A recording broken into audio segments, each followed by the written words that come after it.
Todos los días un ser querido cumpleaños. Y es imposible saber qué regalo desea esa persona. Por eso no cometas el error de tratar de adivinar. Regala lo que todos quieren. Dales la libertad de escoger sus propios regalos con Vanilla Gift Card. Es el regalo perfecto. Ponle el poder en sus manos con Vanilla Gift Card para todos los cumpleaños.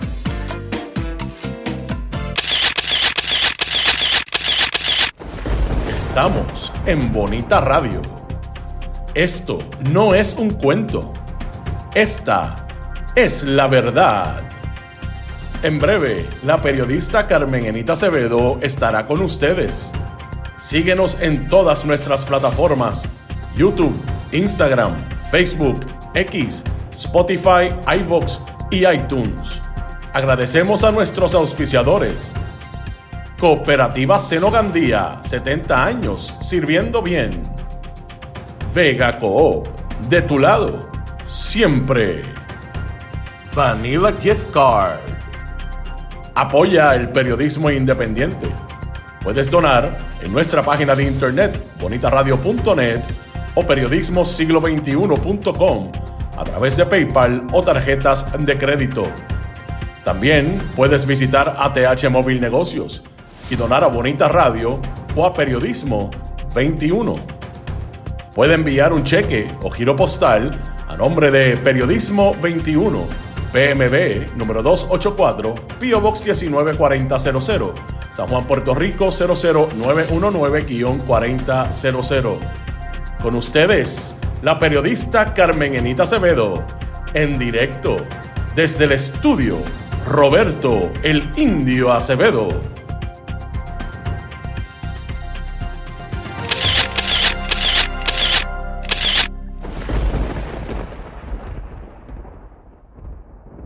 Seguimos aquí. Buenos días. Soy Carmen Enita Acevedo y estamos a las 8:09 de la mañana en Noticias con Café. Hoy 4 de mayo. Empezó el mes de mayo.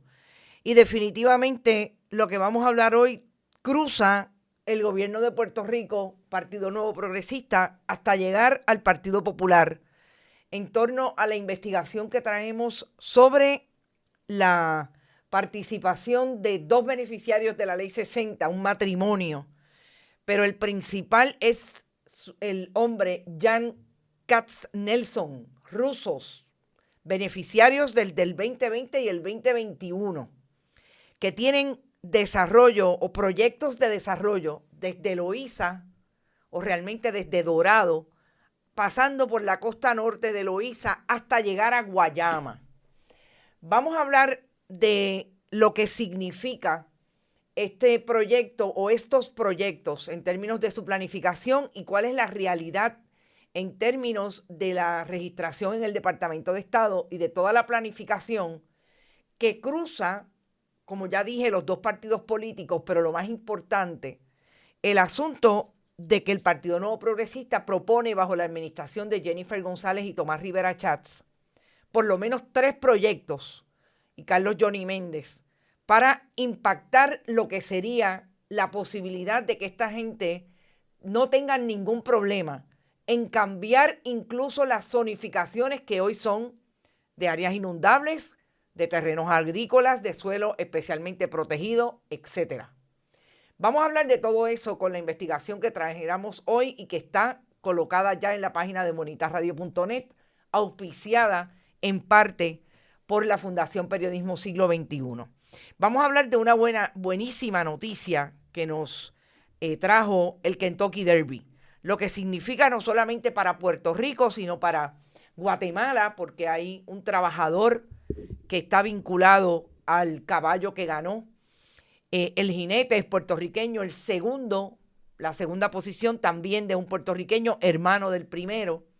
Y lo más importante, a mi juicio también, la primera vez en la historia que una mujer entrenadora gana un Kentucky Derby. Las minorías de género y las minorías latinoamericanas en Estados Unidos quedándose con el Kentucky Derby.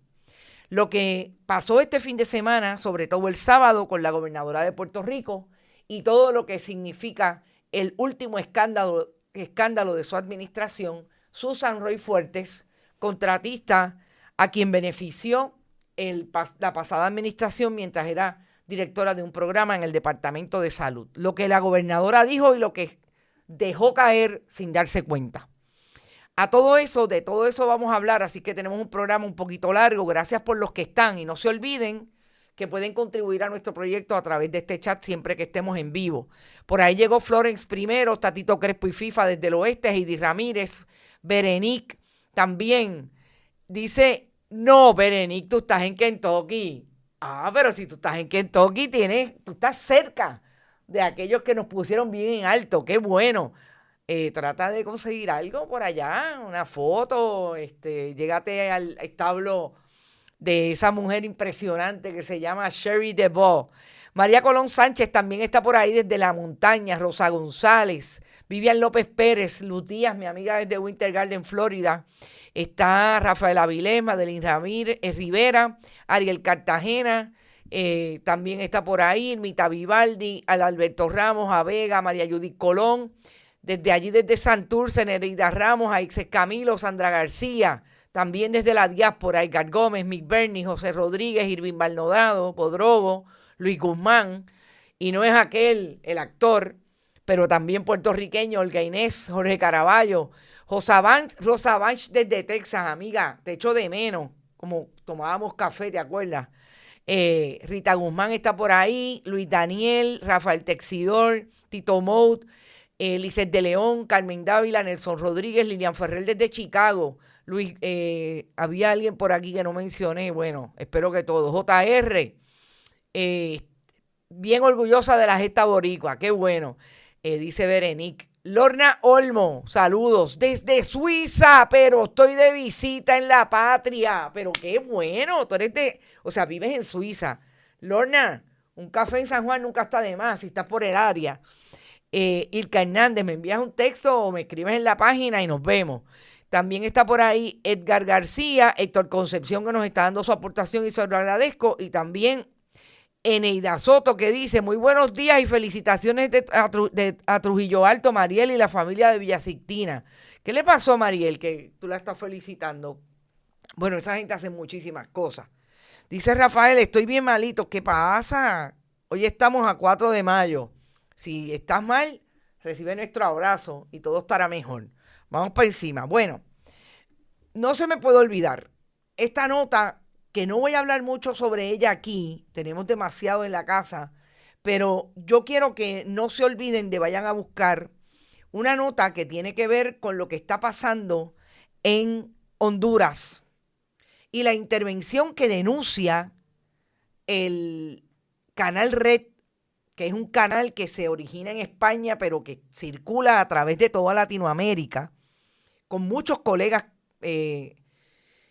latinoamericanos que están haciendo un trabajo impresionante. Y esta investigación, nada más y nada menos que coloca a Juan Orlando Hernández, aquel que fue presidente de Honduras,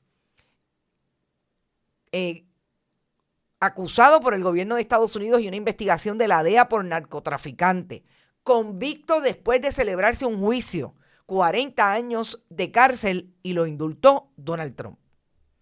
Y lo que quiero decir sobre esto es que lo vayan a ver porque están todos los audios. Lo colocamos el sábado en nuestras redes, ayer también en la red de Facebook, con la participación del presidente de Honduras, de la vicepresidenta de Honduras, de la funcionaria electoral, de lo que es la intervención del gobierno de Estados Unidos y de Israel a través de Juan Orlando Hernández en las elecciones del año pasado, que le dieron la posibilidad al candidato de la derecha de ganar. Es bien importante porque no podemos olvidar lo que ha pasado en Puerto Rico y en otras partes del mundo con relación a los sistemas electorales, sobre todo con la intervención de Estados Unidos. Y ahí, gente, están los audios, está la historia. Nosotros hicimos un resumen de cómo se hace esto incluso días después del indulto a Juan Orlando Hernández.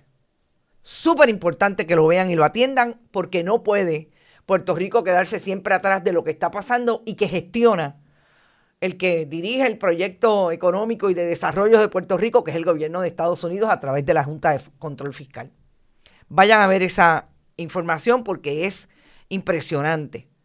Y esto lo lamento por Sayira Jordán, pero es importante que se diga que a Sayira Jordán la abucharon el pasado viernes en una actividad de la LAI en el recinto universitario de Mayagüez. Y sabemos que ayer los 11 recintos dijeron vamos a parar. Y ya el gobierno de Jennifer González, utilizando la propaganda, está tratando de decir que los estudiantes no se quieren matricular cuando es súper normal que sobre 1,000 estudiantes en la Universidad de Puerto Rico desistan de entrar por diferentes razones, lo discutimos el viernes. Pero sobre todo ya están diciendo que los federales mandaron a investigar. Bendito sea Dios, Sayira Jordán. Si sabemos que la muchacha de la lucha libre que dirige el Departamento de Educación de Estados Unidos, Jennifer González, coge el teléfono y busca un cabildero que la llame y no hay ningún problema con ellos de hacer ese tipo de cosas. Así que por favor, un poquito más serio en la búsqueda de tratar de impedir que los estudiantes, que la comunidad universitaria demuestre que no está de acuerdo con sus ejecutorias. Sí, lo que tiene es otro tostón. La administración de Jennifer González. Le van a poner el pie en la universidad porque la quieren destruir. Y los profesores y los diferentes elementos de la comunidad universitaria dicen que no. Incluso los jubilados, a quien le quieren detener los beneficios del plan de retiro. Ahí van a tener un poquito de problemas legales, porque es un fideicomiso y tienen que tener cuidado que tienen que pasar por el sedazo del fideicomiso y de su junta. Importante. Miren, la buena noticia del sábado nos sacó a muchos de lo que obviamente nosotros traemos, sobre todo con la investigación de hoy, que sigue pasando en Puerto Rico, y es lo que pasó en el Kentucky Derby. No es la primera vez que Puerto Rico gana, o sea, puertorriqueños, en términos de sus jinetes, ganan Kentucky Derby. Tenemos ahí a uno que lo ganó en 3 ocasiones, Junior Cordero, que ya tiene 83 años, pero que es uno de los que todavía se coloca en ese mundo del hipismo profesional, siendo no solamente manejador, sino mentor de muchos de estos jinetes. De hecho, vive en Nueva York. Esta historia es una historia maravillosa porque estos dos jóvenes, José Ortiz y su hermano Irad, ganaron primero y segundo lugar. Son originarios de el área de Trujillo Alto, del sector La Gloria, el barrio La Gloria. Su abuelo era jockey, jinete. En la familia, o sea, viene desde el abuelo, pero en la familia hay otros como un tío.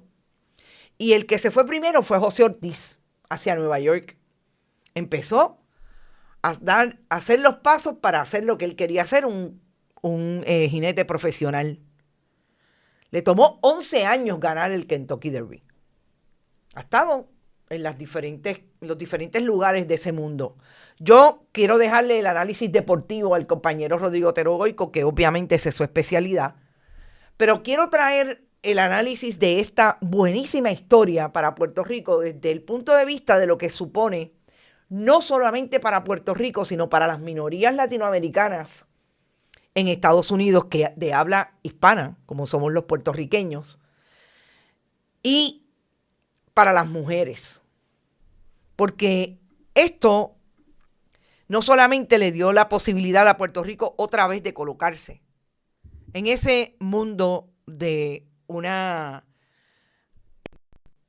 escenario tan importante como es el Kentucky Derby, sino para esta mujer, Sherry DeVos, que es nada más y nada menos que una mujer que tiene linaje en términos familiares del mundo del hipismo y sobre todo del entrenamiento de caballos que corren, en este caso, en muchas competencias, pero en la tan importante Kentucky Derby. Y Cherie DeVos estuvo 22 años para llegar al Kentucky Derby a ganar. Esta mujer es la primera en la historia de esa competencia de ganar como entrenadora de ese caballo, jinetado por José Ortiz. Esto no solamente es importante para la historia de las mujeres, es de la manera en que ella lo recibió igualmente. Y yo quiero colocarles este breve video de 1 minuto 10 segundos, cuando es entrevistada precisamente por una de las corresponsales de ese deporte de NBC, que también es una mujer histórica en el mundo de la equitación en Estados Unidos, porque fue la primera mujer jinete de un Kentucky Derby. Escuchen esta breve entrevista. Good luck with both of them. Thank you so much. All right, Donna Brothers. Making the walkover with Cherie DeVos, who has the number 19 Golden Tempo in here. Cherie, this has been your whole life. Your father, your grandfather were trainers. You've got two brothers, a sister that are trainers. Do you feel like you're kind of making this walkover for your family? All of them are here or watching, so yes, it is a huge privilege and honor. Cherie, in a race that's 152 years old, it's pretty hard to make history. What would it mean to you to make history here today? I mean, I don't know if I can conceptualize it at the moment, so if I do, I'll let you know. But you were you were the first woman jockey to win a Triple Crown race, right? So women like you are what made it easy for me. And by the way, my career started 22 years ago at Churchill, and I've always admired and respected you, and it is an honor that you get to do your last walk over with me. Well, we're not going to make this about me. I'm hoping you become the first female trainer to win the Kentucky Derby. Good luck to you. Thank you so much. Fíjense cómo ella lo recibe y le coloca en la otra precisamente lo que es importante para las mujeres haber llegado donde está ella hoy y donde estuvo la que la está entrevistando. Porque ustedes se imaginan estar 22 años y en los últimos 10 años es que realmente Cherie DeVos, a través de los caballos que entrena, ha tenido ganancia desde el punto de vista del deporte y ganancia obviamente económica. Esas son unas bolsas impresionantes, lo que pagan ese tipo de competencias y a todas las que va. En esos años sus caballos han ganado, y obviamente los dueños de esos caballos, $32 millones. Son caballos que ella ha entrenado. Y estar 22 años y ganar por primera vez una mujer el Kentucky Derby, que ella se lo devuelve en ese sentido a la persona que la está entrevistando, porque le dice, es que es como tú, o sea, me está pasando exactamente lo mismo que a ti. Porque para mí, y ese es el análisis que quiero hacer, este Kentucky Derby fue ocupado por las mujeres y por los latinoamericanos. En esa carrera habían 7 puertorriqueños corriendo, 2 de los cuales llegaron primero y segundo. Y en el caso de Golden Tempo, de este ejemplar, es una de las personas, uno de los grooms que está todos los días con ese caballo, en el mantenimiento de ese caballo, es un guatemalteco. Hay otro estadounidense, pero el que salió con él caminando para llevarlo al lugar donde tenía que llevarlo después que se dio esa caminata, que se dio todo lo que se dio y la ceremonia con los que ganaron primero, segundo y tercero, quien lo llevaba era un guatemalteco. Y las presentaciones que se hicieron alrededor de todo lo que ocurrió aquí fue precisamente con periodistas hablando en español y reportando en español con las diferentes intervenciones, no solamente de los que estuvieron alrededor de el mantenimiento y de ese staff que tiene ese establo, no, también entrevistando a los padres y a las familias de los dos ganadores puertorriqueños. En español, gente, yo nunca había visto un Kentucky Derby que tuviera más participación en español que este.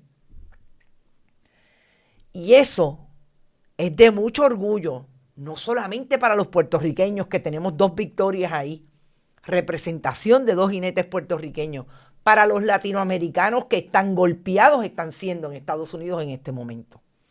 Así que ese es mi análisis con relación a esto, y lo último que voy a traer es la intervención del padre de los hermanos Ortiz.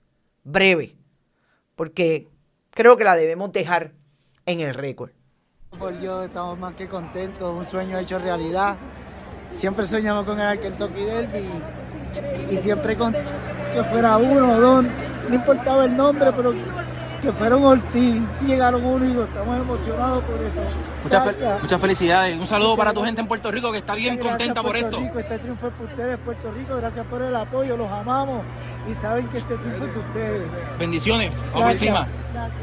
Ustedes no tienen una idea de cuánto yo he llorado este fin de semana, sobre todo entre el sábado y ayer, porque tanto las historias de Sherry Debo, del otro guatemalteco que le debo el nombre porque traté de bajar el video, pero no lo pude bajar para que lo vieran, pero el agradecimiento al país, en el caso del guatemalteco a Guatemala, en Puerto Rico a los puertorriqueños, pero incluso Sherry Debo, como dice Sandra García, lo agradecida que está de esas otras mujeres que lo hicieron antes.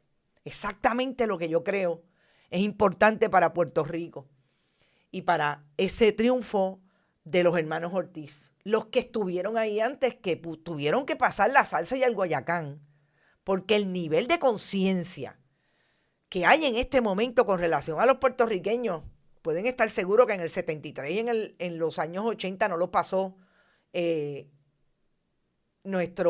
antecesor a eso, Junior Cordero. Así es que, gente, para mí es una súper noticia. Pero tenemos que regresar a Puerto Rico con noticias no tan buenas.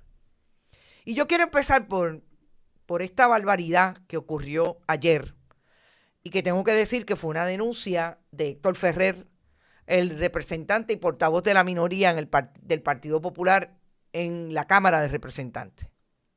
Nada más y nada menos que a alguien se le ocurrió, de los comisionados de barrio, muchos que tiene el Partido Nuevo Progresista en la Autoridad de Acueductos y Alcantarillados, hacer un live desde la página de la autoridad sobre la primaria para la selección del presidente o presidenta del Comité Municipal de Arroyo. Ustedes saben que nosotros hemos hablado muchísimo sobre cómo esta administración, no es que la otra no la hiciera, y desde el 2017 Ricardo Rosselló Nevares, pero esta administración ha logrado cambiar la estructura de la Autoridad de Acueductos y Alcantarillado con miembros del Partido Nuevo Progresista que no saben nada sobre la Autoridad de Acueductos, pero son buenos ejemplares del Partido Nuevo Progresista, comisionados de barrio. Y ese nivel de politización llega al extremo de que alguien que no está identificado, pero que ya está admitido por el presidente de la Autoridad de Acueductos, el ingeniero Luis González, grabara e hiciera un en vivo precisamente sobre lo que pasó ayer y esa actividad proselitista. Y yo quiero que ustedes sepan que lo menos que dice es, aquí, en este mensaje del en vivo, se siente la emoción, la energía y el respaldo del pueblo que dijo presente. Esto es de ustedes. En nuestro momento, el cambio va.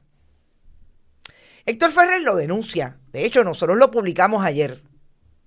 Y en un momento, como 2 horas más tarde, el presidente de la Autoridad de Acueductos, Luis González, el ingeniero Luis González, emite este comunicado de prensa diciendo que habrán consecuencias.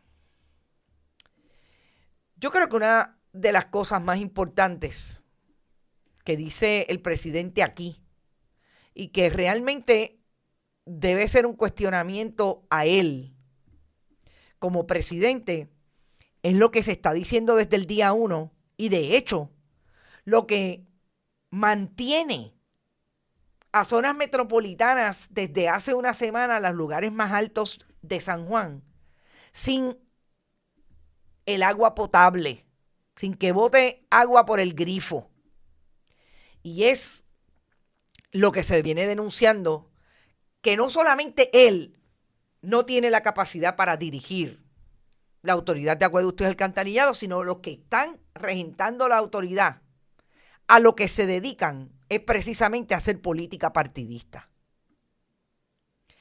Y cuando el presidente dice que el incidente responde a una actuación individual de un empleado que tenía acceso a la cuenta de nuestras redes sociales, yo quiero que ustedes sepan que ahí es donde se evidencia y se establece el mea culpa y la mea responsabilidad que tiene él como presidente de que todo en la autoridad está tan politizado que hasta un muchacho demandado de Arroyo, porque tiene que ser de Arroyo, que trabaja en la autoridad, tiene acceso a las redes sociales y hacen este tipo de intervención ilegal con fondos públicos. Porque al que se le paga por manejar las redes sociales de la autoridad, se le paga con fondos públicos. Es la mejor evidencia de en manos de quién está la autoridad de acueductos y alcantarillado. Ese desliz, no es un desliz. Trabajan de esa manera. Trabajan para el partido con la chequera del pueblo de Puerto Rico, con la facturación a la chequera del pueblo de Puerto Rico. Y eso no es tan sencillo, pero sobre todo no es tan casualidad. Y me parece que en todos los contextos en que siempre hablamos de la alta politización que ha tenido la administración en 3 ciclos electorales del Partido Nuevo Progresista en gobierno, esta es una de las evidencias. No fue una evidencia que vino de una fuente que tenía un documento que pudo tener acceso. No. Es en la cotidianidad, porque ya no se esconden. Y yo lo que me pregunto es qué va a ser justicia y qué va a ser ética gubernamental. Porque no va a tomar cartas en el asunto ni justicia ni ética cuando el propio presidente está admitiendo que fue un empleado. Porque como el de ética dice, no, a mí no me ha llegado eso, cuando no le conviene. Cuando es para cargarle las maletas a Tomás Rivera Schatz, inmediatamente dice que va a investigar. Claro, porque Tomás Rivera Schatz le nombró a la esposa fiscal. Se la confirmó. Se la nombró Jennifer González. Si es que, gente, llegamos a Puerto Rico y esa es la primera nota. Segunda nota. No menos importante, y yo realmente, gente, ya yo no sé qué pensar de las cosas que hace la gobernadora. La gobernadora estuvo el sábado en la Asociación de Industriales. Y estando en la Asociación de Industriales, se le preguntó sobre el escándalo de Susan Roy Fuerte. Un audio que no tengo, un video que no tengo, escucho a la gobernadora decir que todo esto es parte de los escándalos que se están dando o se dieron en la administración de Pedro Pierluisi.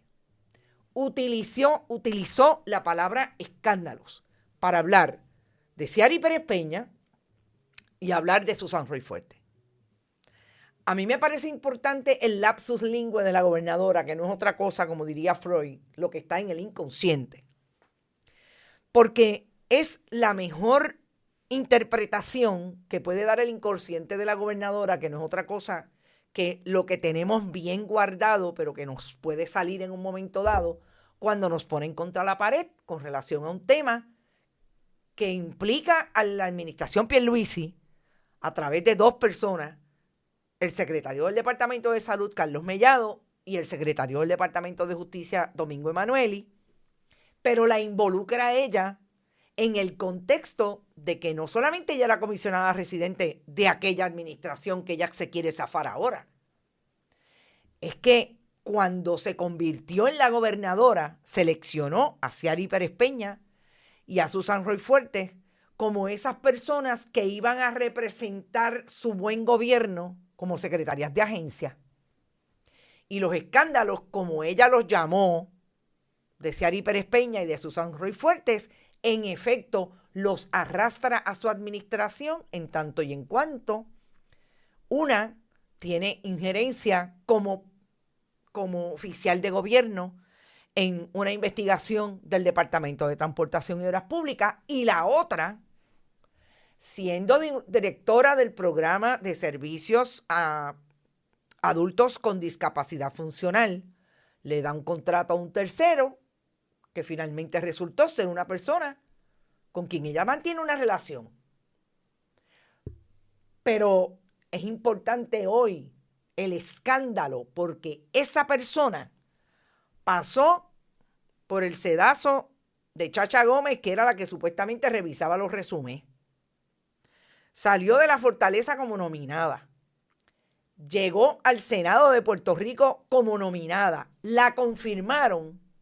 Y 1 año y medio más tarde, dice Carlos Mellado, mira, esa persona que yo no le quería dañar la reputación, Carlos Mellado, por eso es que les digo, son los mismos, yo no le quería dañar la reputación y por eso lo refería a justicia, no fue investigada por justicia de Domingo Emanueli y cuando se alega que le investigó Chacha Gómez, cerraron la investigación porque no hay delito, dice ella.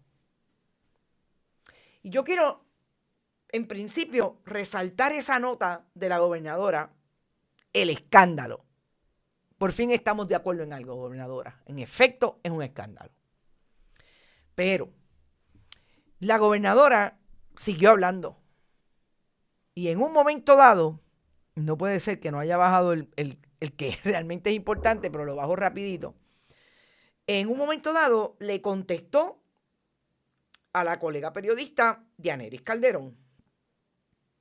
Y contestándole a Dianeris Calderón, la gobernadora volvió a insistir en la inocencia, o por lo menos, que no es un problema de ella, lo que está ocurriendo con Susan Roy Fuertes. Yo quiero que lo escuchemos y vayamos al análisis.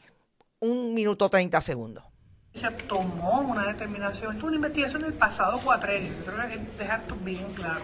Del pasado cuatrenio se hace una referencia del pasado secretario de Salud, que era la autoridad nominadora, y todos estos escándalos ocurren bajo su administración como secretario de Salud.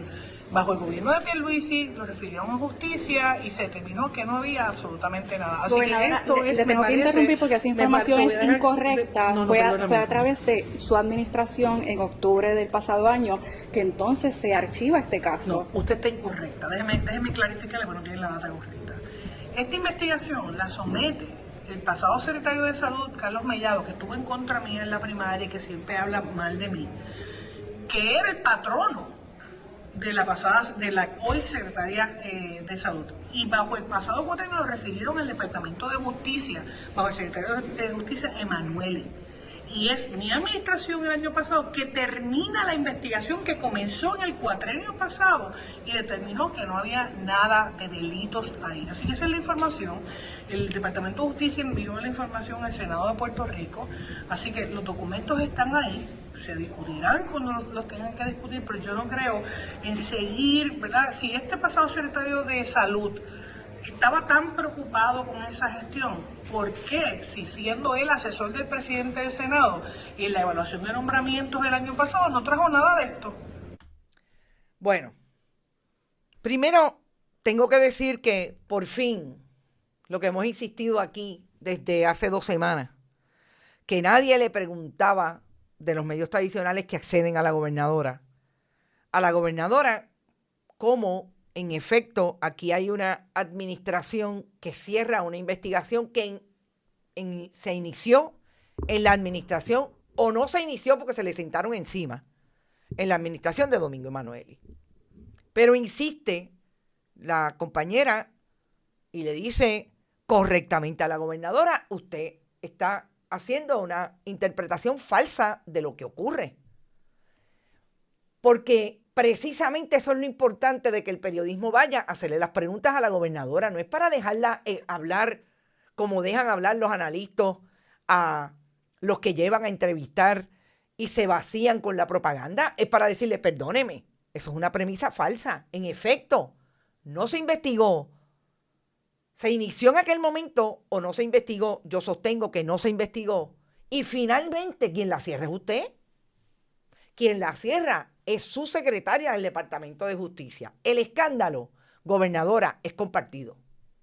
Tan escandaloso es que Domingo Emanueli no haya investigado esa información, como que ahora su administración bajo Lourdes Gómez la haya cerrado y haya dicho con un informe hasta mal escrito que no hay información ahí en documentos que pueda establecer que Susan Roy Fuertes mínimamente incumplió con su función pública. Fue negligente en el manejo de ese contrato. Primero, que tampoco establece cuando cerró, si ahora la reabrió para llevarse a Carlos Mellado es otra cosa. Pero yo no creo que la haya reabierto para llevarse a Carlos Mellado. A Carlos Mellado se lo quieren llevar con Politán, porque saben que si reabren la investigación en justicia de Susan Roy Fuertes, tienen un problema, se la tienen que llevar a ella. Porque tan negligente fue Carlos Mellado como secretario del Departamento de Salud que dejó que eso ocurriera en el 2022. Terminó el cuatrienio en el 2024 y lo vino a decir en el 2026. Es que Carlos Mellado es lo mismo al Departamento de Salud como a la presidencia de la Junta del Fondo del Seguro del Estado. Arrastraron los pies porque son buenos PNP y se atreve a decir en una intervención en medios tradicionales que lo que pasa es que él no le quería dañar la reputación a Susan Roy. Pero Carlos Mellado no solamente no le dañó la reputación, le tiró la toalla. Al 2026, a saber si uno de esos delitos está prescrito. Y la secretaria hoy fue la que la cerró. Es que la gobernadora, creo que los lapsus este fin de semana estuvieron interesantes. Importante traer a Domingo Emanueli, claro. Porque también tiene responsabilidad. Pero la responsabilidad es del gobierno de Puerto Rico bajo su administración de cerrar la investigación. La cerró Lourdes Gómez. Y yo creo que hay que decir que en efecto, si el periodismo va a despertar el tradicional que está yendo a las conferencias de prensa, pues qué bueno. Están haciendo, esta colega hizo la pregunta que tenía que hacer. Ahora, vélenla. Son capaces que ya mismo dicen de Fortaleza, no me la mandes a las actividades. Porque yo quiero que ustedes sepan que esto también pasó. 29 segundos. Vamos a colocarlo porque me parece importante. La gobernadora investiga si hay un conflicto de interés.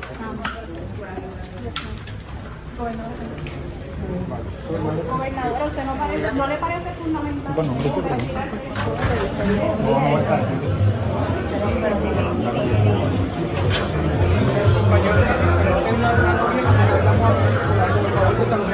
Para que ya pueda La periodista insistió en hacerle la pregunta. Y la gobernadora puso cara de van a seguir. ¿Con quién andaba la gobernadora? Con Carlos Bermúdez. Y Carlos Bermúdez es amigo y se pasa en Telemundo, de donde es la colega periodista. Y yo estoy segura que esa llamada a la presidenta, cuando usted quiera, habla conmigo, porque yo sé que esas llamadas se dan a la presidenta de ese canal. No me la mandes más y la instrucción baja. No la envíes más. Como hicieron con Juan Costa en el caso de Noticel. Se acabaron las preguntas de Juan Costa. Se acabó. No vamos a enviar a los que hacen las preguntas que tienen que hacer. Y eso es importante. Así es que la gobernadora este fin de semana, vuelvo y repito, fueron interesantes los lapsus. Vamos al Partido Popular, y porque yo digo que esto atraviesa lo que vamos a hablar ahora de los beneficiarios de la Ley 60 y lo que tiene que ver con el proyecto de los partidos políticos alrededor de lo que son las intervenciones de los beneficiarios de la Ley 60 y sobre todo los cabilderos que representan clientes en el gobierno de Puerto Rico. Pablo José Hernández también fue a la Asociación de Industriales. Tuvo allí una participación como comisionado residente, hablando de oportunidades, etcétera, etcétera. Pero Pablo José Hernández también, dentro de eso que hizo en el fin de semana, hay una nota hoy de la colega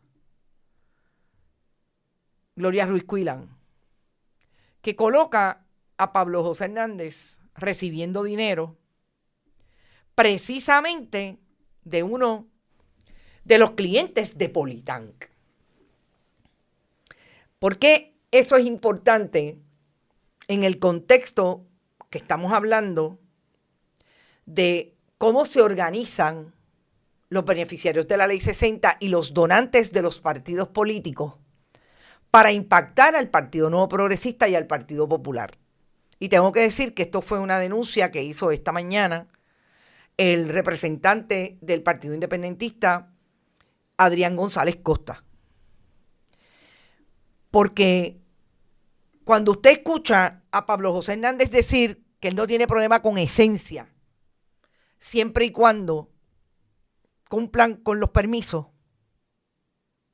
pues usted escucha la voz de aquellos que en efecto fueron los que estuvieron de acuerdo en la pasada campaña electoral de recibir donativos de los diferentes interventores, incluidos los desarrolladores del proyecto Esencia en Cabo Rojo.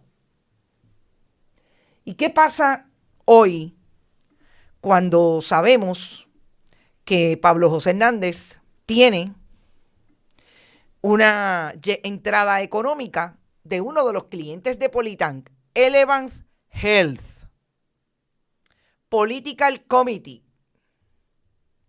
Que Elevance Health es precisamente uno de los contrarios millonarios, sobre 100 millones de dólares que le dio el gobierno de Puerto Rico el año pasado. Elevance Health, no olvidemos que es la matriz de MMM.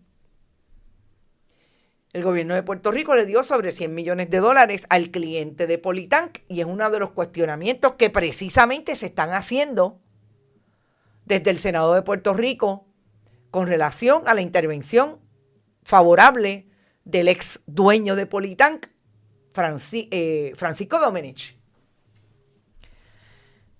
¿Y a quién le da dinero Elevance? No solamente le dio en este último trimestre a Pablo José Hernández, le dio antes a Pedro Pierluisi, le dio a Jennifer González Colón una semana antes de la campaña y le dio a Jennifer González Colón tan cercano como el pasado mes de agosto, hace menos de un año.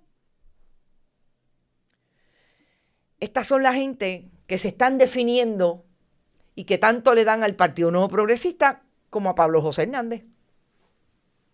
Y cuando el periodismo descubre eso, es importante contextualizarlo y decir, por eso el silencio de Pablo José Hernández con los desarrollos de la costa.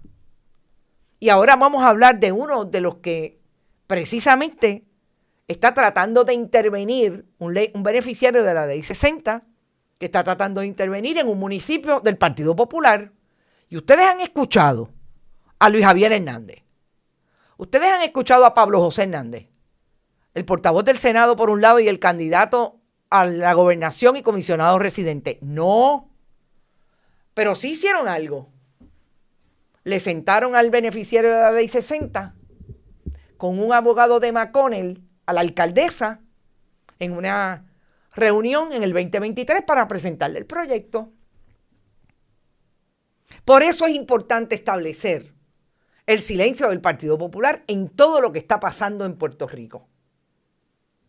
Porque si mañana salen bajitos a pedirle a justicia que bregue con la investigación y reabra la investigación de Susan Roy Fuerte, bajito, pero no salen duros ni marchan con las comunidades para no permitir lo que está ocurriendo, porque finalmente esas son la gente que le mantienen la cartera.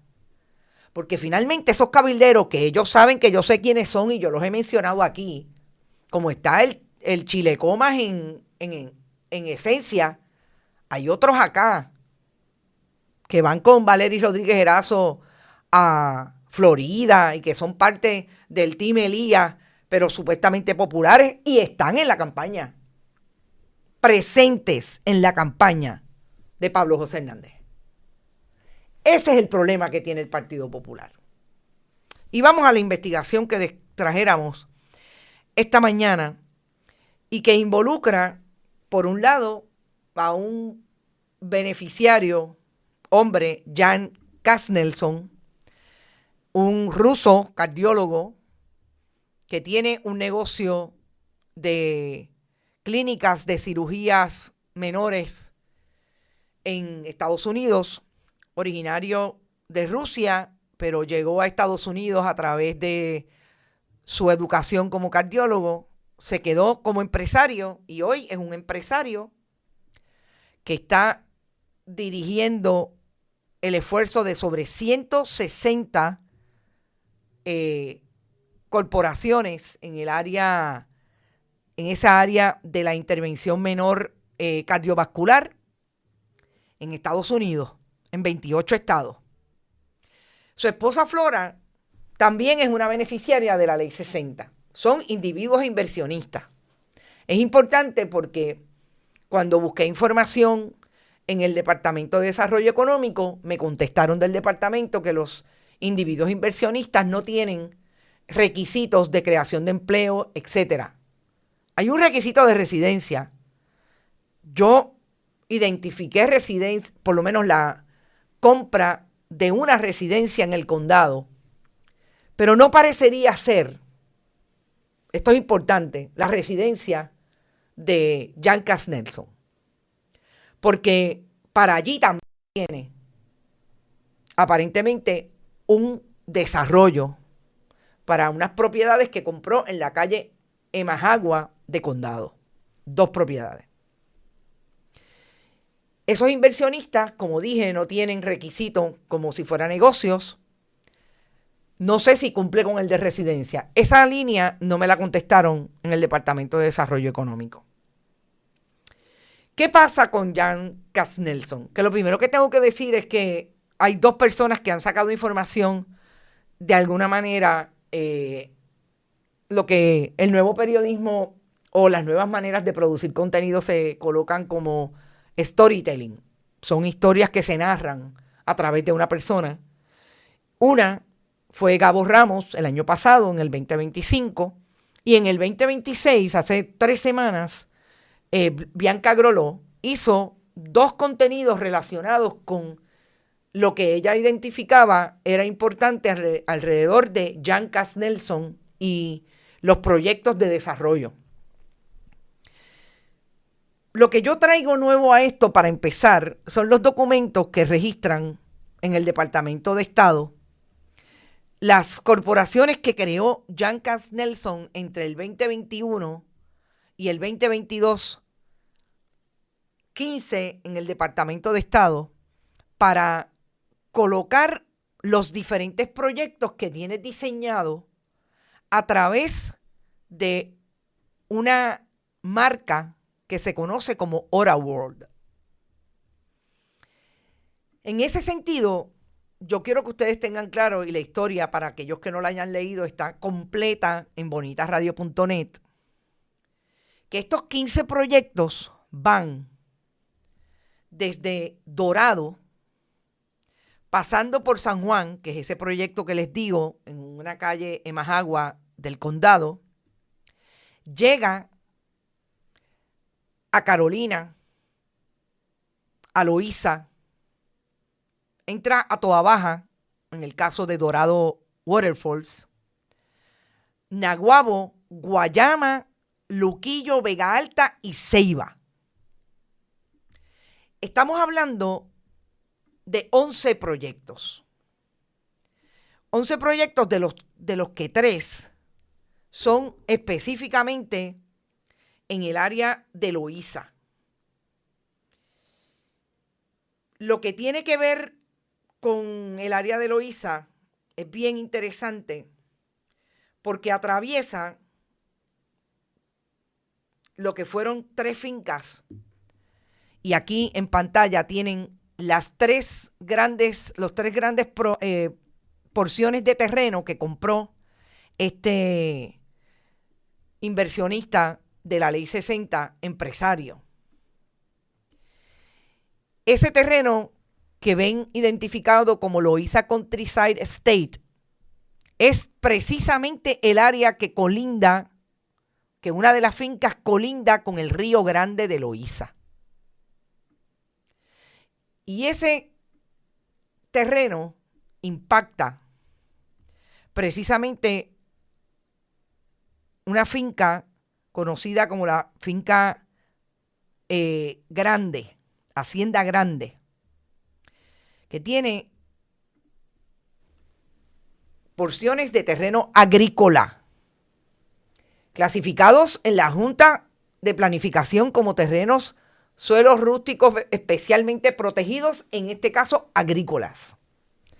Y eso no es algo que no está documentado. Está tan documentado que en uno de los planes de ordenamiento territorial que Loíza tiene por primera vez uno, y lo presentaron este año, hace 2 semanas, con bombos y platillos. Pero uno de los primeros planes alrededor de los suelos y de la descripción que fue aprobado por la legislatura municipal en el 2024. Esto no fue en el 20 o en el 2000, en la época de Sila. No. En el 2024. Dice exactamente que hubo un censo en el 2017 y los terrenos agrícolas están concentrados en 4 grandes terratenientes. 2 privados, Agros de Borinquen, es decir, Jorge M. Álvarez Blasco y Gabriel Resach Carrasquillo, y la Autoridad de Tierra, que se dedican a grama, pastos, ganadería y algunas porquerizas. Yo quiero que ustedes sepan que este documento dice claramente que el Departamento de Agricultura, en una carta del 8 de julio del 2024, indicó que el municipio de Loíza tiene unos 6 agricultores, 6 fincas operacionales registradas y 785 cuerdas para uso agrícola. Y una de esas fincas es de ese ingeniero Álvarez Blasco, que le vendió precisamente a Jan Cast Nelson. ¿Y por qué es importante cuando hablamos de esa finca y de lo que hizo el ingeniero? En el 2021 se la vendió al empresario de la Ley 60 a través de su corporación, recién creada también en el Departamento de Estado, específicamente la que se conoce, y estoy buscando en la historia, discúlpenme, pero no me la sé de memoria, porque son 15 corporaciones que utilizan el mismo sufijo Biltco y los prefijos identificados con los nombres de de los municipios. Esa venta se dio el 11 de noviembre del 21, según el CRIM, el Catastro Digital del CRIM, a la corporación conocida como Bilco, L-O-U, Bilco LLC, que registró una semana antes, el 29 de octubre, 2 semanas antes, Jan Kasnelson. Lo que a mí me parece súper importante de esa transacción nos los contó la alcaldesa de Loíza, Julia Nazario. Y la van a escuchar. Julia Nazario nos dice que cuando fueron a visitarla, lo que le dijeron lo van a escuchar, pero lo más importante, las fincas que les digo están a la derecha y a la izquierda del Río Grande de Loíza, tiene que ver precisamente con un acuerdo, un contrato que le hizo firmar a algunos residentes, porque no todos firmaron. Siempre hay alguien que sabe de lo que se trata. Ese ingeniero Jorge Álvarez Blasco, que me dicen que quien regentaba ese negocio hasta que lo vendió en el 2021 fue su hijo, el que se conoce como Jorgito, al que ninguno de los dos los hemos conseguido. Y ese ingeniero le hizo firmar un documento, el dueño de la finca, a algunos de los residentes como un contrato que se vencía a 5 años. Lo firmaron en el 2021 y se vence en octubre de este año. Pero ¿saben por qué lo hizo? Porque así podía venderle a Jan Kasnelson la representación de que esa gente se tenían que ir en octubre del 2026. Vendió la finca y ahora Jan Kasnelson tiene ese contrato como alegada evidencia de que ellos se tienen que ir porque son una permuta. Hay gente ahí que lleva 40 años instalados en esas casas. Eran trabajadores de las vaquerías que estaban alrededor de en esa finca. Hay por lo menos 3 generaciones, 21 familias. Y hoy de lo que estamos hablando, es precisamente que esa gente es posible que sufran desplazamiento porque la ley 60 compró. A ese nivel estamos. Vamos a escuchar a la alcaldesa de Loíza para que ustedes tengan una idea más en el contexto correcto de lo que está pasando aquí. Buenas tardes. Buenas tardes, alcaldesa. Este es Carmen Enit Acevedo de Bonita Radio. ¿Cómo está usted? Muy bien, gracias. Pues, alcaldesa, le estoy llamando porque es que yo tengo una investigación sobre los trámites registrales y de corporación de quienes están comprando ahí en el área de Villavaca y en otras áreas como Medianía. Y yo quería saber si usted en algún momento tuvo algún contacto con esta persona, que es un cardiólogo empresario que se llama Jan Kasnelson. Bueno, mira, hace tanto tiempo, mi mente no recuerda si fue específicamente, dice que vino un grupo de esa compañía a presentarnos 3 proyectos que se iban a hacer en Loíza.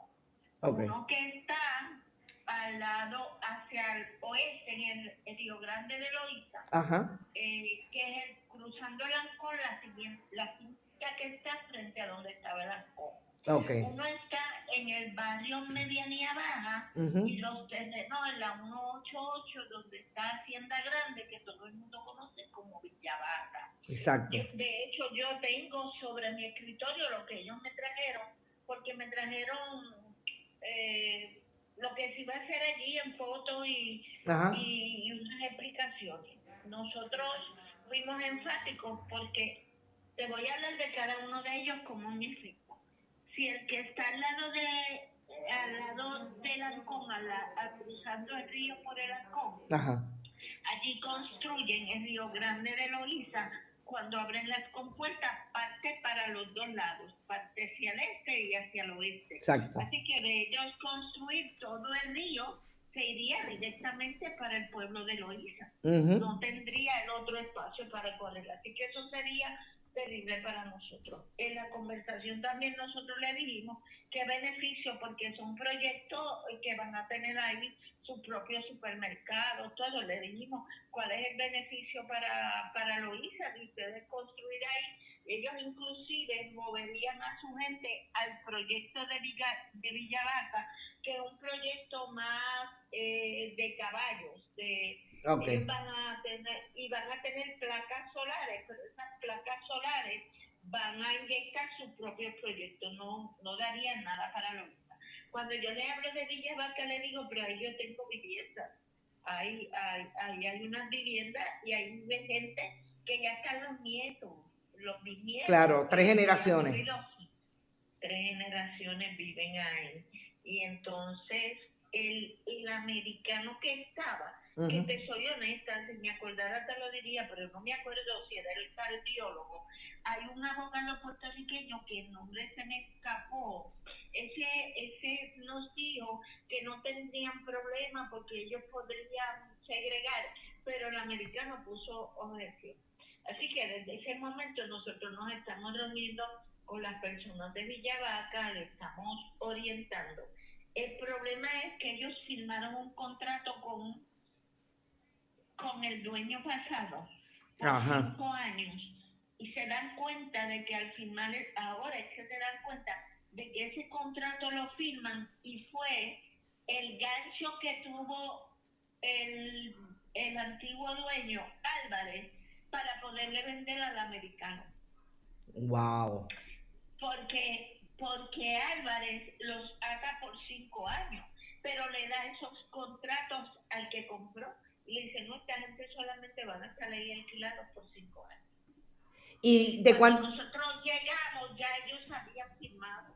O sea que cuando yo llego, ya ellos habían firmado. Y entonces, algunos, como 3 no firmaron y todos los demás tienen ese contrato que vence ahora en octubre. Y le pregunto, ¿de cuántas familias estamos hablando? Son 21 familias. 21. Pero son, ¿verdad?, dueños. Ellos me están haciendo el censo de cuántos son en totalidad. Okay. Yo estuve con ellos el jueves pasado. Okay. Y ellos van a hacerme el censo el martes pasado. De cuántos son entre, ¿verdad?, todos los que viven por vivienda. Por vivienda. Alcaldesa, ¿y usted hasta este momento, después de esa reunión, que tiene alguna idea de cuándo fue, cuál fue la fecha? Ahora como mi planificadora la tiene anotada, fue como para el 22, hace ya varios claro, años. 4 años. Y después de eso, ¿usted no ha vuelto a escuchar? Ellos no volvieron a visitarme y nos enteramos de que sí estaban por ahí cuando vimos unos letreros. Los letreros que ellos ponen que están en la permisología. Entiendo. Cuando vimos esos permisos fue que nos enteramos. Por otro lado, nuestra planificadora sí contestó, ¿verdad?, a OPE, cuando viene y contestamos que no se le puede dar permiso sin ver qué agua van a utilizar y qué energía, pues Loíza tiene un problema de agua potable. Claro. Serio. Además, nosotros tenemos una sola vía, que es la 187 de 2 carriles. Exacto. ¿Cuánta movilidad más aguanta esa carretera? ¿Entiendes? Son varias cosas que nos preocupan y tenemos que ocupar. Bueno, yo creo que lo más importante que dice la alcaldesa de Loíza, Juliana Azario, es precisamente el asunto del contrato. El gancho que tuvo ese vendedor para, en efecto, venderle al beneficiario de la Ley 60 fue ese contrato, porque así le dio una garantía, que eso tendrá sus cuestionamientos, de que podía sacar a esas personas porque tenía un contrato para vivir ahí hasta octubre de este año. ¿Qué es lo más importante? Porque estamos hablando de que estas comunidades no tenían información y hay muchas de ellas, como siempre ocurre, que firman cualquier documento independientemente de lo que podría garantizarle incluso la propia ley. En este caso, lo que tiene que ver con que usted haya obtenido de alguna manera, adquirido algún derecho para continuar viviendo allí, a pesar de que no es dueño. Y firman ese tipo de documentos. Mucho se dice que este caso puede ser uno de aquellos que se lleve precisamente por esa jurisprudencia que hay con relación a lo que usted puede haber estado teniendo derechos viviendo en un lugar, aunque no sea y no tenga título de propiedad, que en efecto no lo tienen. Ahora bien, yo creo que hay que decir claramente, Julián Nazario es del Partido Popular. Se sabe que es un abogado de Maconel y Valdés. Como ella dice, al americano no le gustó. Puso cara cuando ella dijo que esas personas debían quedarse allí. Porque yo quiero que ustedes sepan que la línea de mercadeo de este proyecto a través de esa firma y de esa marca que se conoce como OraWorld, que hasta el momento no he identificado de dónde sale el OraWorld. Lo que establece en esa línea este año, en febrero del 2026, en ese mercadeo a través de una firma de Nueva York, es que es un nuevo estándar de vida en Puerto Rico. Es más que un destino, es un movimiento que redefine la forma de vivir de las personas, maximizando el tiempo, optimizando la riqueza y elevando la experiencia humana. De lo que estamos hablando es de desplazamiento puro y burdo. Porque ustedes me dirán, ¿qué familia de Villavaca y de cualquiera de las que vive en cualquier extensión, en cualquiera de las extensiones territoriales de Loíza, pueden llevar a sus hijos a escuelas diseñadas estilo las ciudades que se han desarrollado, por ejemplo, en Dorado? Estas son las cartas, estas son los diseños, estas son las cartas que se están jugando los desarrolladores cuando van a presentarle los proyectos a los alcaldes. Estos son los centros comerciales. Estos son los centros de cuidado de niños. Este es el proyecto de Dorado Waterfalls, que tiene no menos de 1.500 unidades. Lo que se propone en el área de Loíza son 1.518. Perdón, en Dorado 1.518. Unidades de vivienda y centros de oficinas médicas. Esto es Dorado, gente. Piscinas en una de esas torres, en las azoteas. Que los 3 proyectos de Loíza están demarcados de esta manera. Esta fue la presentación que le llevaron a la alcaldesa, donde se le describe no solamente el acceso al mar a través de los desarrollos de medianía, el desarrollo de esas ciudades que lo menos que van a tener es un helipuerto y establos de caballo. ¿Qué persona hoy de Loíza va a tener acceso a estas viviendas? Ninguna. Es el desplazamiento descarado. Pero esto empieza en Dorado y termina en Guayama. Porque el mapa que dejaron caer, y a mí me lo hicieron llegar en una presentación con inversionistas, es este. Empieza en Vega Alta, en Dorado, Tesoro del Mar, Dorado Waterfalls, en Loíza, Aquamarina y D-Top en San Juan, Loíza River City, Loíza Countryside Estates y Loíza Ocean en Loíza. En Naguabo todavía no le tienen nombre. En Ceiba, Costa del Este, Ceiba. Y uno último en Guayama. Y se supone que una crea que Jan Kass Nelson y Flora, los dos tienen decretos importantes. Él desde el 2020 y ella desde el 2021. Vienen a darle mejor vida a los puertorriqueños. Yo acabo de escuchar un contenido que produjo la BBC de Londres con un corresponsal periodista español en Jamaica. Solamente el 0.06% de las playas en Jamaica, 0.06%, están disponibles para los jamaiquinos. Todo lo demás está privatizado. ¿Es eso lo que quieren hacer en Puerto Rico? Es una pregunta. Con esa los voy a dejar. Voy a insistir en este tema como siempre. Voy a tratar de traer más información a través de la investigación importante. Dorado Waterfalls ya tiene permiso.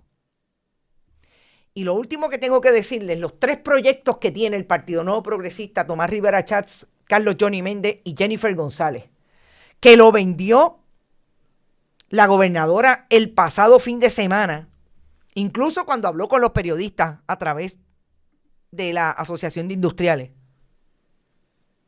son precisamente la puerta para que esta gente no tenga ningún problema y desplacen a las comunidades de punta a punta en Puerto Rico.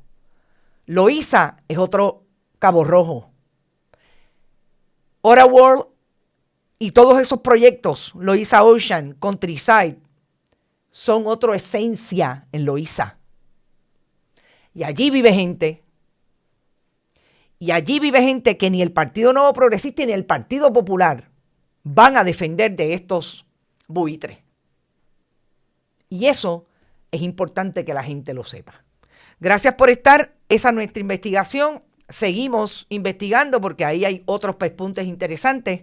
Solamente con decirles que le tuve que poner una petición de información a través de la ley de transparencia que enmendó Tomás Rivera Chats y la firmó Jennifer González Colón, para tratar de impedir que los periodistas y cualquier ciudadano en Puerto Rico tenga acceso a la información pública. Lo que antes podías obtener con una llamada, ahora tienes que hacerle un pedido de información al Departamento de Desarrollo Económico a través de la Oficina de Gerencia de Permisos, porque no te dan acceso a los documentos de los permisos, que son documentos públicos. Y lo que antes estaba disponible ahí, lo cerraron. Ponlo en la nevera, que no se te olvide. Nos fuimos. Gracias por estar. Recuerden, pueden apoyar a nuestro proyecto a través de este chat. Siempre que estemos en vivo, también lo pueden hacer en bonitasradio.net y en fundacionperiodismo21.com. También accediendo a ATH Móvil de Bonitas Radio y de Periodismo 21. Envío de cheques o giros postales a PMB 284, PO Box 194000, San Juan, Puerto Rico 00919-4000. No se olviden que cuando envíen cheques o giros postales a nombre de Onda Virtual o de Periodismo 21. Gracias por eso. Nos fuimos. Hasta mañana. Este programa fue traído a ustedes por Cooperativa Seno Gandía, 70 años sirviendo bien. Vega Coop, de tu lado, siempre. Vanilla Gift Card. Y no olvide apoyar el periodismo independiente. Visite nuestras páginas bonitasradio.net o periodismosiglo21.com y donar a través de PayPal o tarjetas de crédito. También puede visitar ATH Móvil Negocios y donar a Bonita Radio o a Periodismo 21. Puede enviar un cheque o giro postal a nombre de Periodismo 21, PMB número 284, PO Box 194000, San Juan, Puerto Rico 00919-4000. Bonita Radio. Esto no es un cuento. Esta es la verdad.